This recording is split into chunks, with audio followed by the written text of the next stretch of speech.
Pinag-aralan ko po ang doktrina ng Iglesia ni Cristo at inihambing ko rin po sa iba. Yon, si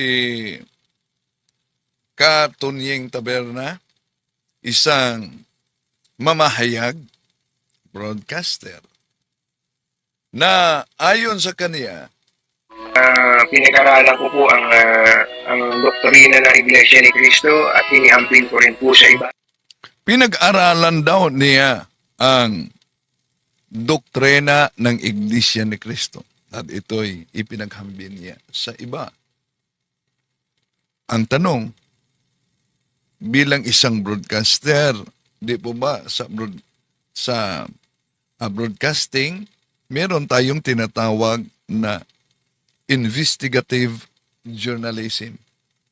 Ang tanong, sa pag-aaral sa doktrina ng INC, inahambin ba talaga at binusisi ba talaga ni Katunying?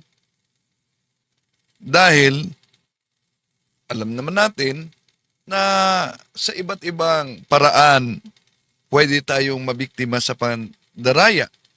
At isa sa mga nagustuhan niya ang pagkakaisa sa pagpili daw sa eleksyon. Dahil ayon sa mga ministro, ang tagapamahala pag ito'y magdesisyon, ginagabayan ng Espiritu Santo. Kaya dapat sunod-sunuran sila sa anuman ang desisyon ng tagapangasiwa. Pero, teka, may mali yata dito. Bakit? Ginagabayan daw ng Espiritu Santo. Di po ba doktrina ng INC, ang Espiritu Santo ay hindi Diyos. So therefore, kung ginagabayan ang kanilang pamahala ng Espiritu Santo, at ang Espiritu Santo ay hindi Diyos, so ginagabayan sila ng hindi Diyos. Pakinggan natin. Sapagkat pagka nagpasya ang pamamahala sa loob ng iglesia, minamagaling o kinakasihan ng Espiritu Santo. Pinag-aralan ko po ang doktrina ng Iglesia ni Cristo at inihambing ko rin po sa iba. Ayan. At ang isa po sa pangunahin na nagiging, sabi nga, bone of contention, ay tungkol sa pagkakaisa ng Iglesia sa panahon ng halalan. Ano po? So, kung sino man po ang ipasya ng namamahala sa Iglesia, dahil doktrina din po sa Iglesia ang pagpapasakop sa namamahala, ano? Yun po ang sinusunod ng mga kapatid. Hindi po totoong Iglesia ni Cristo yung magsasabing, hindi, kung hindi ko gusto yung pinasya ng pamamahala ng Iglesia, hindi ko buboto yan. Hindi po totoong Iglesia ni Cristo yan. Ang totoong Iglesia ni Cristo po, ayon sa doktrina na amin po sinasampalatayanan, natutunan bago pa kami mag-iglesia, simpleng-simple lang. Ano? Simpleng-simple lang. Kapag kami pasya ng pamamahala, magpapasakot sa pasya ng pamamahala. Ayan, sunod-sunuran sa pasya ng pamahala. Bakit sunod-sunuran sa pasya ng pamahala? Dahil ang tagapamahala daw ay ginagabayan ng Espiritu Santo. Sapagkat pagka nagpasya ang pamamahala sa loob ng iglesia, minamagaling o kinakasihan ng Espiritu Santo. So, kinakasihan ng Espiritu Santo. Ngayon, ang problema ngayon, ano po ba ang doktrina ng INC kaugnay sa Espiritu Santo? Para sa kanila, ang Espiritu Santo ay hindi Diyos. Eto, pakinggan natin. Ang sabi nila. At magpapaalaala ng lahat na sa inyo'y aking sinabi.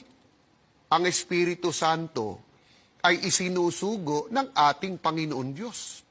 Ano ang dapat nating mapansin? Iba po ang nagsusugo, ang Ama, kaysa isinusugo ang Espiritu Santo. Kung Diyos din ang Espiritu Santo, mga mahal naming taga-subaybay, papayag ba kayo na ang Diyos ay isinusugo? Yan. Ibig sabihin po So, ay ibig sabihin, inuutusan. ang Hindi Diyos pwedeng ay inutusan. Yon ang kanilang doktrina, mga kapatid. Kaya kung ang kanilang tagapangasiwa ay ginabayan ng Espiritu Santo, so therefore, ginabayan siya sa paniniwala nila sa hindi Diyos. Tatalakayin natin ito, samahan ninyo. Kasi kamalingan, pag palaging inulit-ulit ay magmukha talaga ang katotohanan para sa ating mga kapatid na kulang ang kaalaman. Ang pagkadaya ay maranasan sa iba't ibang paraan.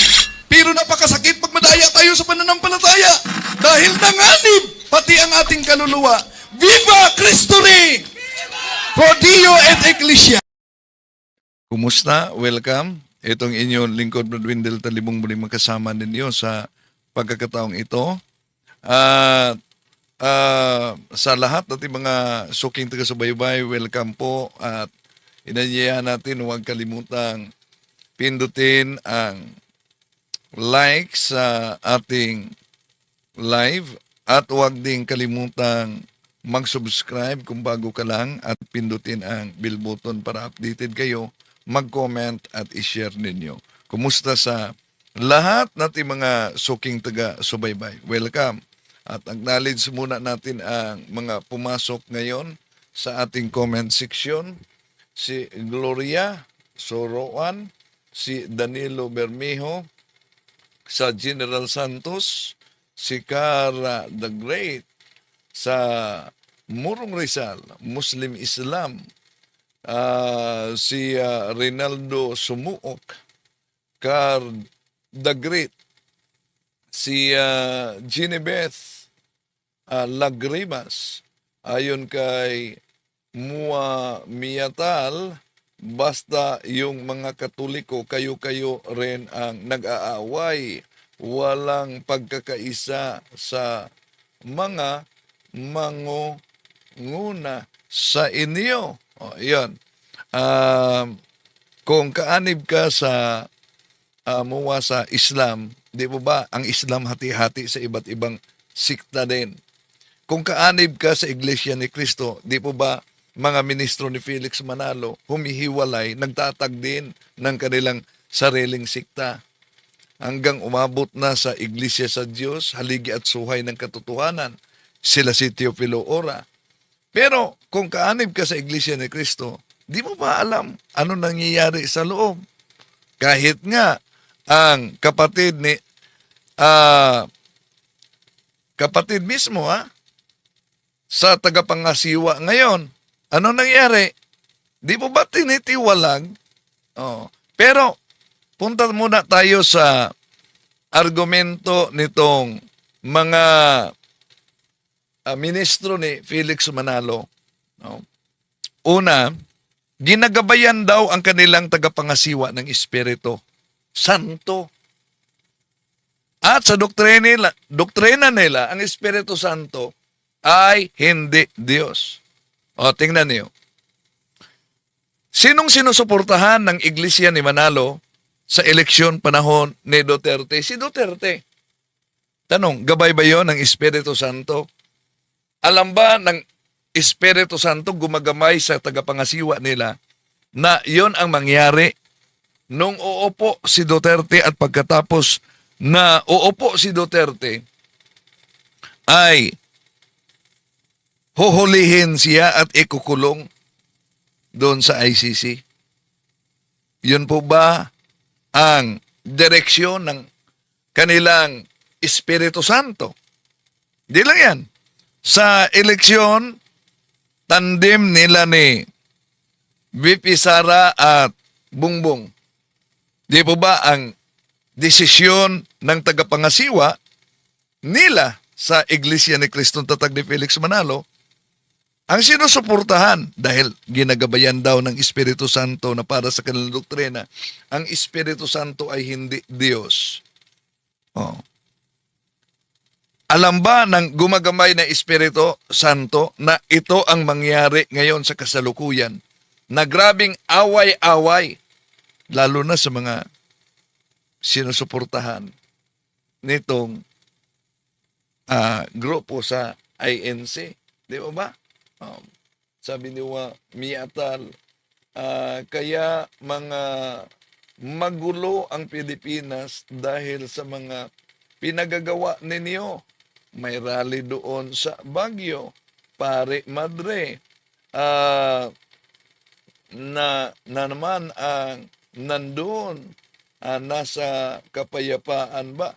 Natural na lamang na magrarally tayo para ipaalam na against tayo sa korupsyon.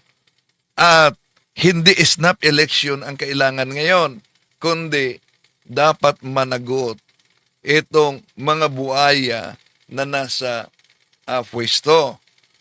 At hindi po ba, kahit nga ang INC, kung kaanib ka sa INC, nagrarally sila. Anong rally nila? Abay, ayaw nila ng impeachment. Oh, bakit? Di ba isang pagkakataon yan para patunayan sa i-impeach na wala siyang kasalanan. Dahil yung tagapangasiwa nila ay nabigyang pabor sa panahon ni Duterte. Alam nyo naman, naging ambasador siya. Naging ambasador siya sa OFW. Okay, puntahan muna natin itong sinabi ni Anthony Taberna na una, pinag-aralan daw niyang mabuti itong doktrina ng INC. Okay, pakinggan natin muli. Pinag-aralan ko po ang doktrina ng Iglesia ni Cristo at inihampin ko rin po sa iba. Yan. Pinag-aralan niya ang doktrina ng Iglesia ni Cristo. Kung pinag-aralan ni Katunyeng, alam kaya niya dahil kami bilang nasa media, broadcast journalist at journalism, meron tayong tinatawag na investigative journalism. Sa pag-aaral niya kaugnay sa doktrina ng ANC, sapat na bang pinakinggan lang niya o talagang binusisi niya na tama ba ang sinabi ng mga ministro nila? Na ginamit nila ang Aklat Katoliko, itong kay Father Juan Trinidad. Kung ikay mag-aral sa pagkaministro, dapat meron ka nito. Dahil kailangang alam mo, lalo na sa kanilang pandoktrina, kung paano puputulin. Paano i-chop-chop? No? Paano i-chop-chop at puputulin? So, alam kaya ito ni Taberna kung paano pinutol, kung pinag-aralan niya? Pakinggan natin. Sa paliwanag ng Iglesia Katolika, ito sa ating mababasa, ganito sinasabi sa footnote. Berbo at ang anak ay tinawag niyang isang uri ng banaag ng kaisipan na nagmumula sa Ama. Sana napansin nyo na ang salita o yung logos ay kahayagan ng kaisipan. Nang ang salita o logos ay hindi pa ipinahayag o hindi pa lumalabas sa bibig ng Diyos, ito ay salita na nasa isip kayo. So, bilang isang journalist na nagsabi o broadcast media na pinag-aaralan niya ang doktrina ng INC at ito'y nasa pandoktrina nila. May kopya ako sa aklat na pandoktrina, yung aklat na inihanda ni Eranio Manalo pa noon, pandoktrina ng INC. Nandiyan yan, paano putulin. Pero kung pinag-aaralan, ginamit yung investigative journalism ni Katonyeng, alam ba niya kung ano ang iniwasan at ano talaga ang nakasulat? Dahil kung pinag-aaralan niya at nakikinig lang siya sa ministro, abay, siguradong madaya talaga. Bakit? Ito lamang na bahagi ang binasa ng ministro ni Felix Manalo. Pansinin ninyo. Itong bahagi, at ang anak ay tinawag niyang isang uri ng banaag ng kaisipan na nagmula sa Ama. Pero kotisyon ito sa pahayag ni Santo Domingo, Santo Tomas. Oh. So, Santo Tomas, ito, kotisyon.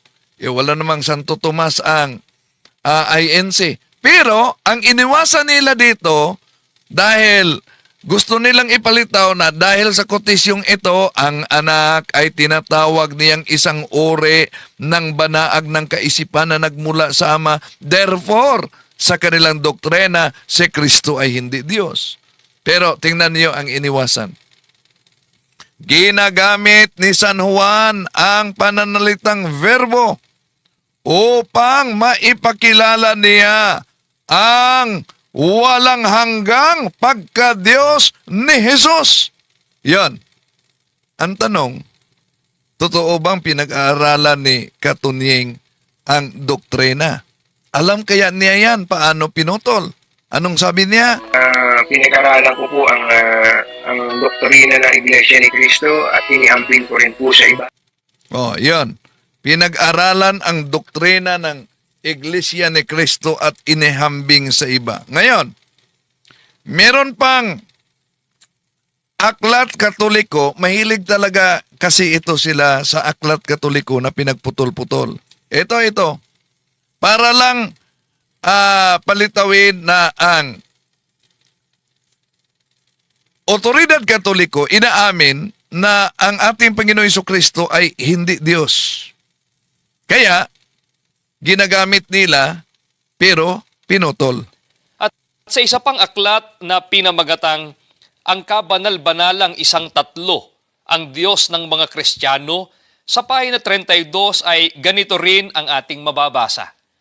Kaya't hindi maaaring sabihin na tinatawag ng Diyos si Jesus noong mga kauna-unahang araw ng Kristyanismo. Batay sa mga aklat na binasa natin, na sa kaisipan ng mga unang Kristiyano ay walang doktrina ukol sa pagka-Diyos ni Kristo. Yan.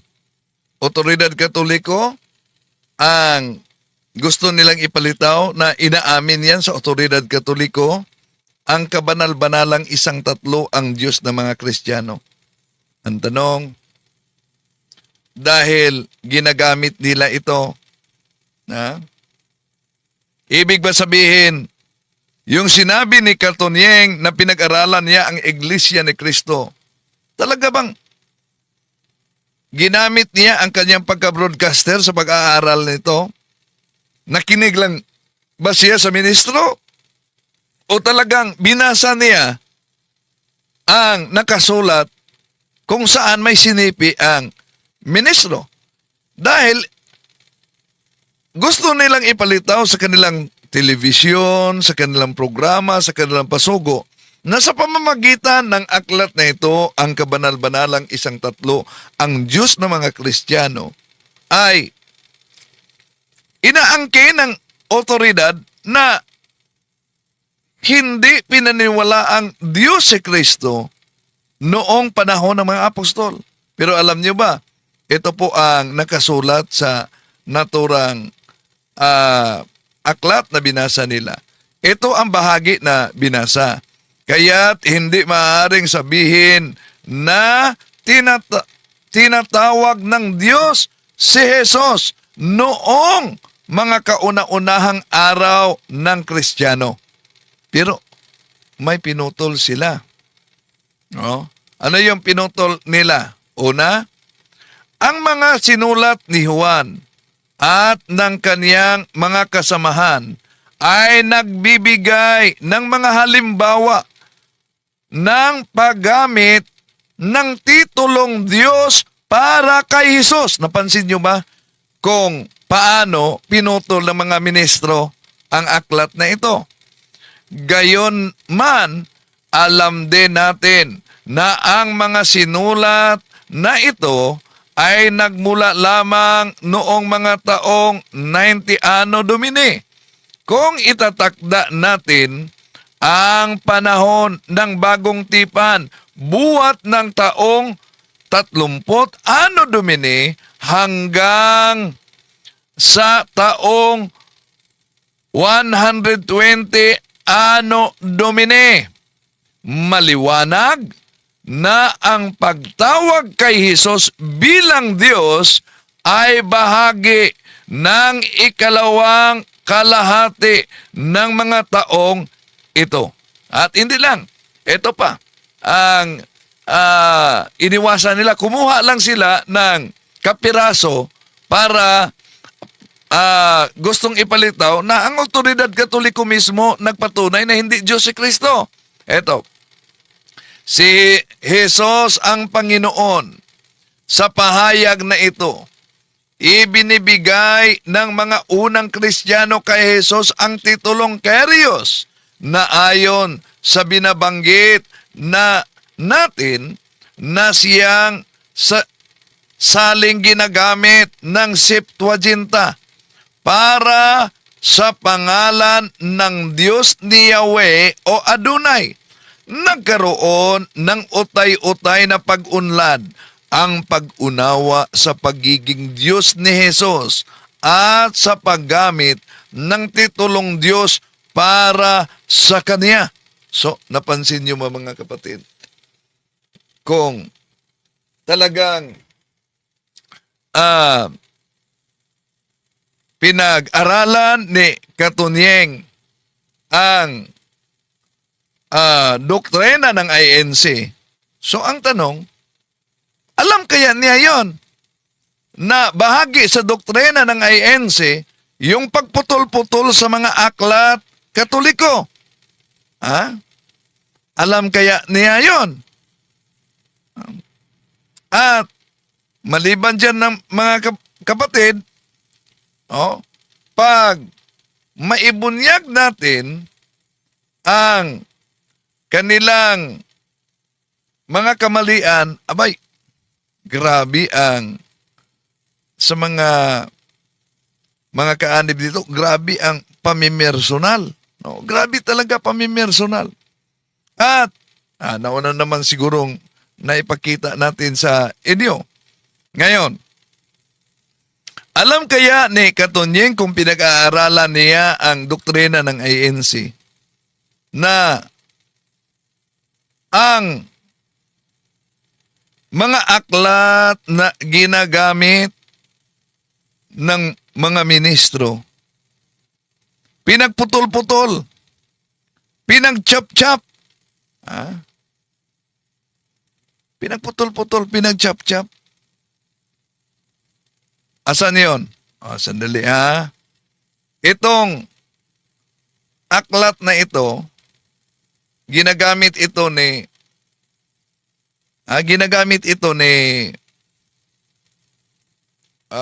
ministro nila Sandoval. Po, Bible history for everyone.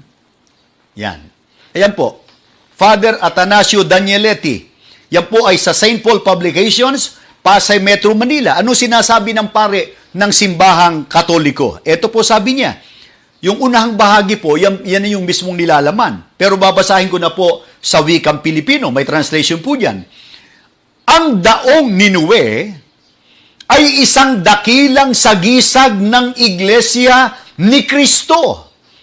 Ang Iglesia ni Kristo ay ang kaligtasan ng lahat ng kaluluwa. Ito ay gawa ng Diyos. Aklat Katoliko po yan. Ano pahayag po ng paring Katoliko? Yun daw pong daong Ninue. Isang sagisag o simbolo ng Iglesia ni Kristo. So, dapat alam ninyo kung ano ang mga aklat na ginagamit itong mga ministro ni Felix Manalo, mga kapatid. Nabasa lang yung Noah's Ark na ang nakasulat ay significant symbol of the Church of Christ. The Church of Christ is the salvation of all souls. Kaya pag nabasa nila ito, wala nang pagkakaiba sa pagiging squatter. Dahil nabasa nila ang Church of Christ, dito, abay, inaangkin na sa Iglesia ni Kristong Tatag ni Felix Manalo, 1914. Ang nakasulat sa Bible History for Everyone, page 26. Kaya dapat i-forward ninyo ito sa mga kapatid nating Katoliko na natangay. Dahil sila daw umano ang pinatunayan ayon sa nakasulat sa aklat na ito. Di po ba? Isang uri ng pang-i-squat iyan. Bakit?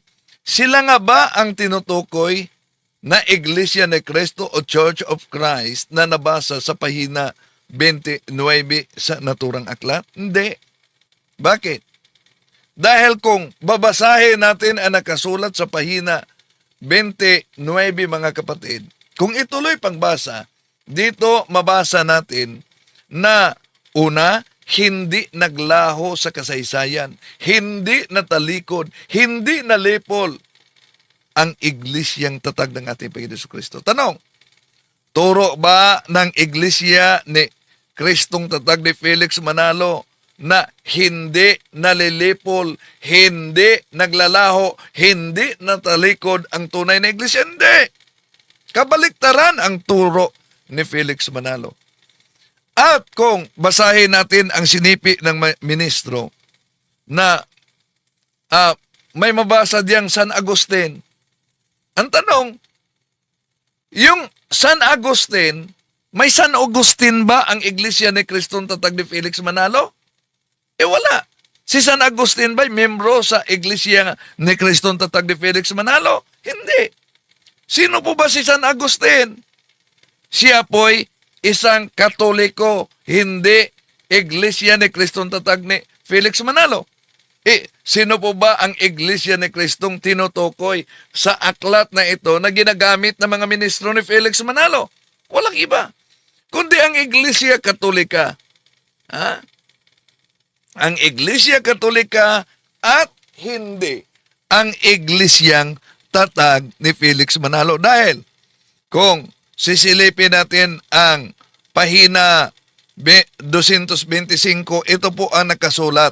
At ito po ang iniwasan nila, mga kapatid.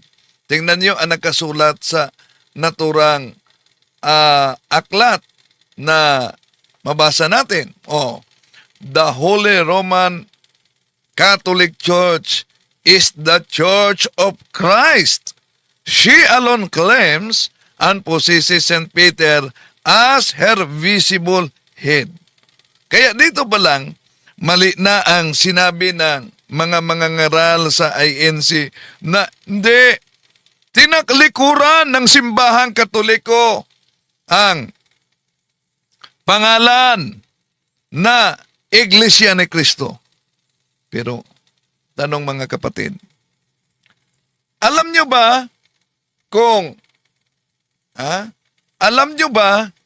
kung bakit marami talaga ang madala sa Iglesia ni Cristo? Alam nyo ba?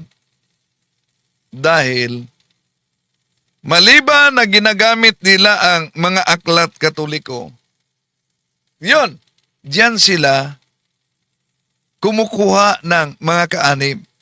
Mga aklat Katoliko, eto, kaya paulit-ulit nilang ginagamit ito, paulit-ulit natin ding sinasagot para yung mga nagsusuri, kung totoong nagsusuri talaga itong broadcaster na si Katonyeng Taberna, isip-isip naman.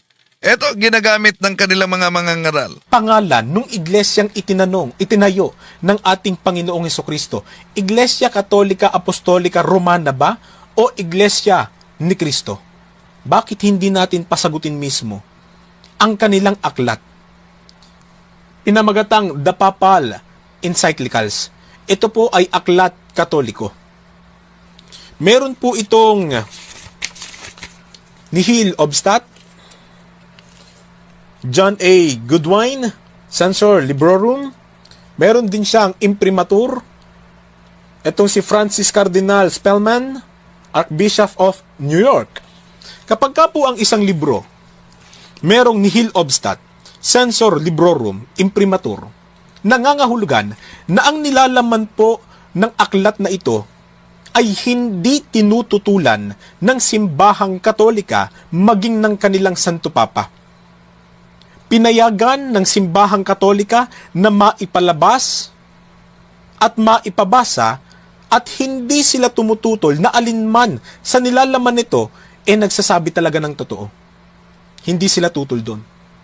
Talagang sumasang-ayon sila na kung ano yung nakalagay dito, pwedeng gamitin ni numan. Pwedeng paniwalaan sampalatayanan ni numan. Lalo na, syempre, nung nasa simbahan. Di po ba? Tungkol sa iglesyang itinayo ng ating Panginoong Hesukristo, ano kaya yung iglesia, pangalan ng iglesia na yon, na kung saan ay itinayo nga ng ating Panginoong Hesukristo? Dito po sa page 153, babasahin ko na sa inyo, ganito po ang sinasabi. That is to say, the Church of Christ, Iglesia ni Cristo, which has been divinely instituted for the sake of souls and of eternal. Ayan. Una, kung daming mga nadala nito, no? Dahil mabasa lang ang Church of Christ. No? Nabasa ko dito, iwan ko kung anong sikta itong si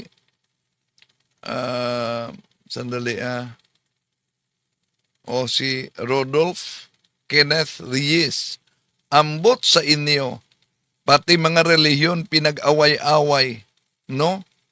Magdasal na lang kayo ng may taimtim diretso sa itaas. Yun ang problema. Dasal kayo ng taimtim diretso sa taas. Direct service kayo. Kung ganon, una, sabi ni Dr. Jose Rizal, it is enough for good people to do nothing, for evil people to succeed. Kaya nga, ayon sa aklat sa Judas Tadeo, Kapitulo 1, versikulo 3, dapat ipaglaban natin ang ating pananampalataya na natanggap natin galing mismo sa mga santo. At ang simbahang Katoliko, habang palihim na tumutulong ang simbahang Katoliko sa mga bata na walang pamilya, sa mga matatanda, sa mga mahihirap at malawakang pabahay, hindi ibinabalita ng simbahang Katoliko. Yeah? Patuloy tayo sa pagpangaral. Pero itong mga iba't ibang sikta, hindi lang sa Iglesia ni Cristo, sa mga born again, patuloy, nagkakaisa kahit iba't iba ang kanilang founders. Napansin nyo ba? Nagkakaisa sila laban sa simbahang Katoliko. Kaya, ating sinagot, lalo na itong mga ginagamit nila na mudos. Halimbawa, ito, mabasa lang ang Church of Christ.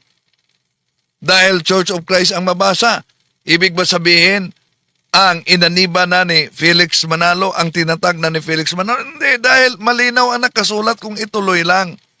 Ito ang nakasulat, ang Church of Christ na tinutukoy niya, walang iba kundi ang Catholic Church. So, dito pa lamang mga kapatid, mapansin ninyo na sa paggamit nila sa mga aklat Katoliko, mapansin ninyo na magaling talaga sila mag-squat. Nagiging squatter, no? Sa nakasulat sa aklat Katoliko. Pero, kung maalala ninyo ang pahayag ng mga The Revealers, dahil ginamit natin ang kanilang Pasugo Magazine, nagkukontrahan kasi yung Pasugo Magazine nila. Kung maalala ninyo, na unang tinatalakay natin mga kapatid, na ang Pasugo Magazine nagsasabi na ang simbahang Katoliko ay umiiral hindi dahil ito'y naitatag ng tao. O naitatag. Umiiral ang simbahang Katoliko. Pero, una, daming madala sa kanila na mga inosente dahil magaling silang mag-squat sa nakasulat sa aklat magaling din sila na putol-putulin ang mga nakasulat sa aklat. Halimbawa, itong aklat na ito.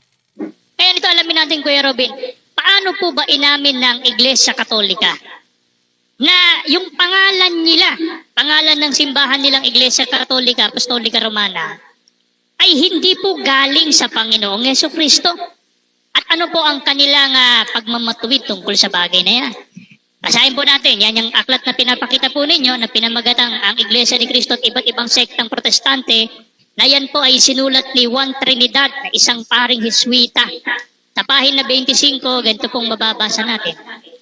Hindi galing kay Jesus ang pangalang Iglesia Katolika Apostolika Romana. Tanggap po kaya yan ng mga kaibigan nating Katoliko nakikinig, lalo na mga CFD, na inamin mismo ng kanilang pare na hindi galing kay Jesus yung pangalang Iglesia Katolika Apostolika Romana na siyang pangalan ng simbahang kinabibilangan nila ngayon.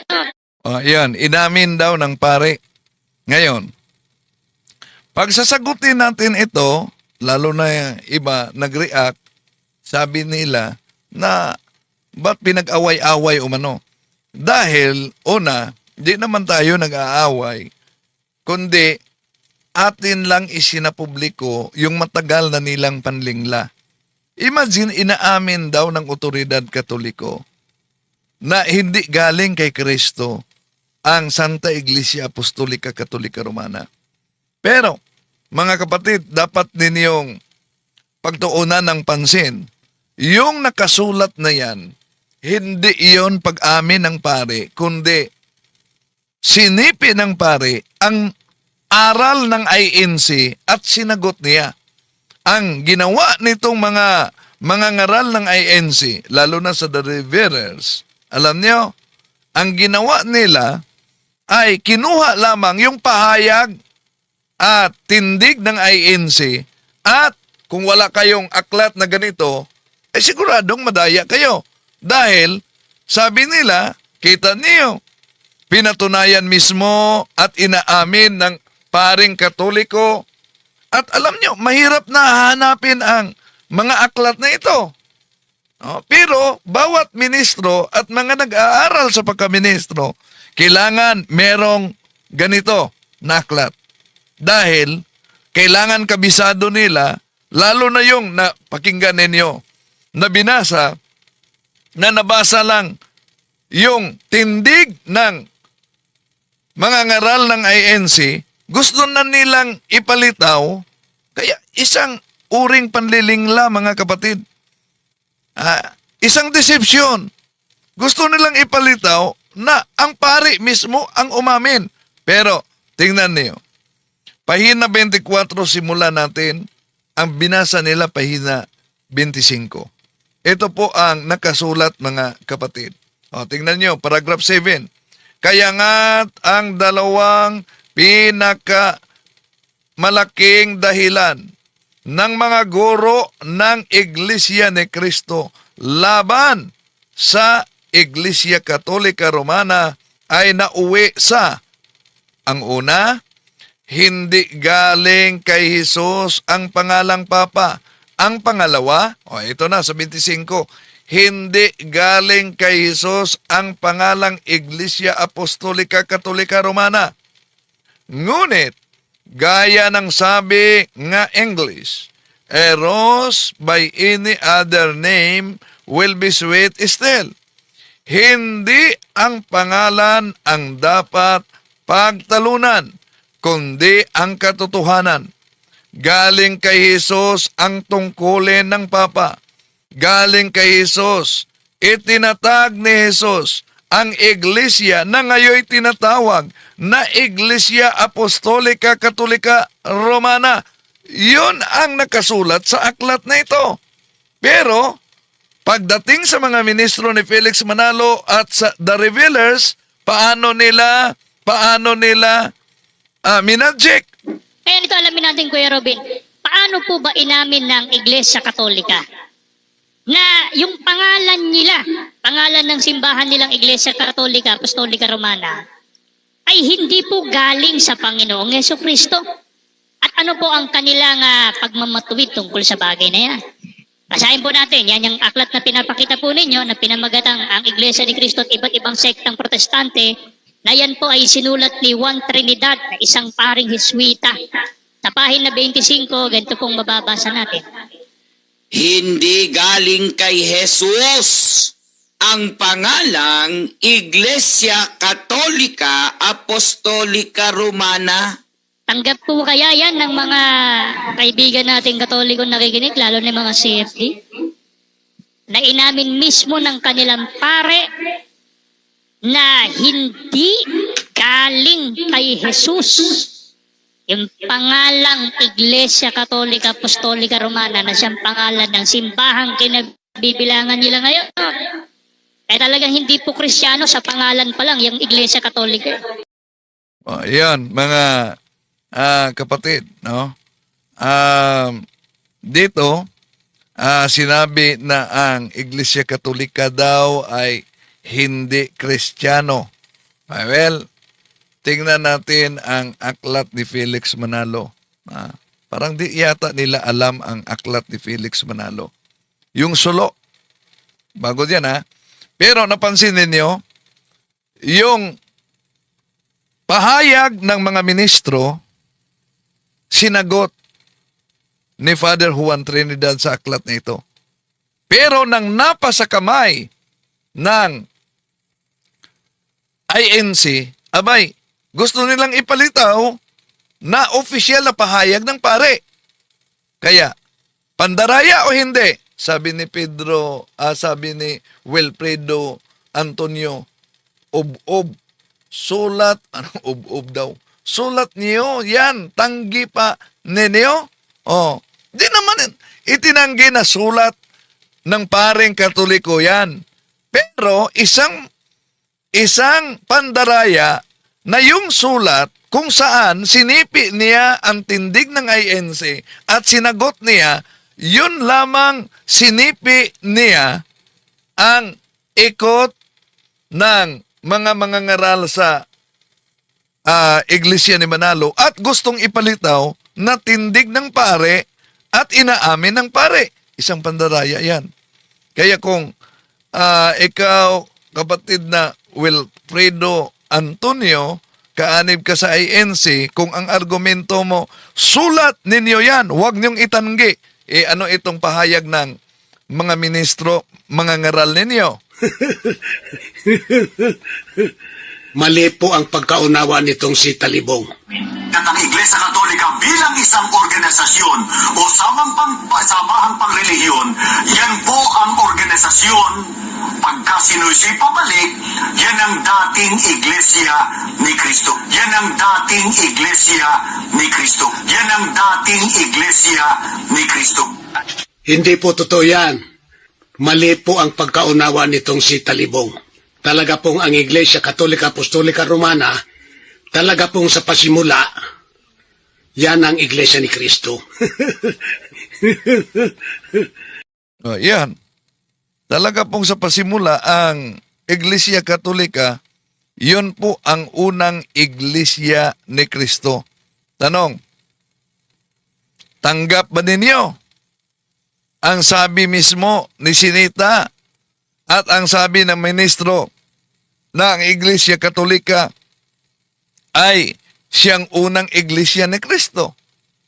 Yan. Kaya yung sinabi ni Katunying Taberna na pinag-aralan niya ang doktrina ng INC. Pinag-aralan ko po ang doktrina ng Iglesia ni Cristo at inihampin ko rin po sa iba. Yan. Pinag-aralan ang doktrina ng INC at inahambing sa iba. So, laliman mo ang pag-aaral sa doktrina. Dahil minsan lang tayo dadaan sa mundong ito. At ang pagkadaya ay maranasan ito sa iba't ibang pagkakataon. Pero napakahirap pag madaya tayo sa pananampalataya dahil nanganganib pati ang ating kaluluwa.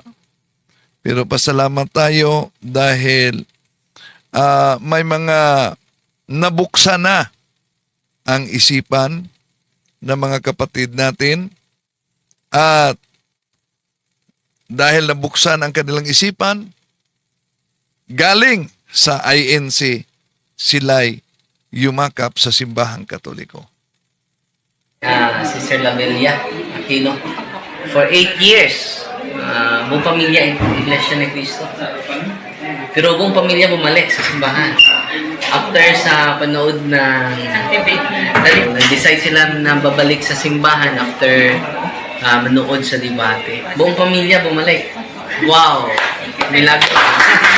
Dito na ko nadasig, hala, na dito na buka ako ang mata nga, hala, mali di ay ang ako ang gikuan, ako ang gisaniban, unga ka ng religion. Ako nga, Iglesia ni Cristo sa Frisco, Manila ko na ismuhan. Ako anak, nahandog na ako sa templo, sa Commonwealth. Sa diyang na kauli namin des Davao, Iglesia yung pungkot rin. Pag-abot ko tulo ka tuig, napindutan mo na ko ito Gitsumba nga. Debate, Father Gitgano versus Ramil Parba, national debate. Ako, Iglesia po ba ito? Proud kay ko, kini, gwapo ni. Ako ang debater, si Ramil Parba. Sa diyang, dahil paminaw yun ako, tama ito, Father, lalang mamati yun ka, hindi lang ka maminaw. Sa pamati, ako dugi na ay mali. Pero karon nga nabalik na ko. Wala ko ni simba sa iglesia, giadtog balay, naman yun na sila sa dili na kamo simba. Kasi tao na kanila sa panimalay. Yan mga kapatid, sila ang tunay na nagsuri at yon natuklasan nila na ang simbahang Katoliko ay siyang tunay na Iglesia ni Cristo.